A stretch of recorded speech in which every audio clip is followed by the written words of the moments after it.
Social మీడియాలో ఎప్పటికప్పుడు కొత్త ట్రెండ్స్ చర్చలు జరుగుతూ ఉంటాయి. ముఖ్యంగా ఎక్స్, ట్విట్టర్లో సినీ, రాజకీయ, క్రీడా ప్రముఖుల గురించి నెటిజన్లు నిరంతరం మాట్లాడుకుంటూ ఉంటారు. తాజాగా ఆగస్టు నెలలో ఇండియాలో అత్యధికంగా చర్చ జరిగిన సెలబ్రిటీల జాబితాను ఎక్స్ సంస్థ విడుదల చేసింది. ఇందులో యంగ్ టైగర్ ఎన్టీఆర్ 2వ స్థానం దక్కించుకుని అందరినీ ఆశ్చర్యచకితులను చేశారు.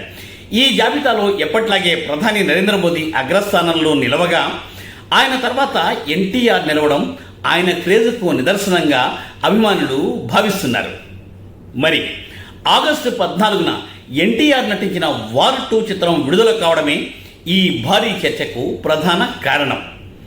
అయితే ఈ సినిమాపై వచ్చిన భారీ బజ్తో ఎన్టీఆర్ గురించి ట్విట్టర్లో విస్తృతంగానే చర్చ జరిగింది. బాక్సాఫీసు వద్ద ఆ సినిమా ఆశించిన స్థాయిలో విజయం సాధించలేకపోయినా ఎన్టీఆర్ వ్యక్తిగత క్రేజ్ మాత్రం తగ్గలేదని ఈ ర్యాంకింగ్ నిరూపిస్తోంది. ఇక తమిళ స్టార్ టీవీకే అధినేత ఇళయ దళపతి విజయ్ 3వ స్థానంలో నిలవగా, 4వ స్థానంలో జనసేన అధినేత పవన్ కళ్యాణ్. అలాగే ఆ తర్వాత స్థానాల్లో team India star player Shubman Gill 5వ స్థానంలోనూ, అలాగే రాహుల్ గాంధీ 6వ స్థానంలో నిలవగా, విరాట్ కోహ్లీ 7వ స్థానం, సూపర్ స్టార్ మహేష్ బాబు 8వ స్థానం దక్కించుకున్నారు.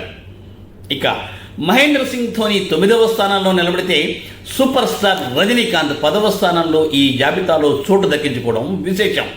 మరి ఈ జాబితాలో ఎన్టీఆర్, మహేష్ బాబు వంటి ఇద్దరు తెలుగు స్టార్ హీరోలు ఉండడం తెలుగు సినీ పరిశ్రమకు నిజంగా గర్వకారణం. ఎన్టీ రామారావు సాధించిన ఈ ఘనత జూనియర్ ఎన్టీఆర్ అభిమానులకు మరింత ఆనందాన్ని కలిగిస్తుంది అనడంలో ఎంత మాత్రం సందేహం లేదు. All the best junior NTR.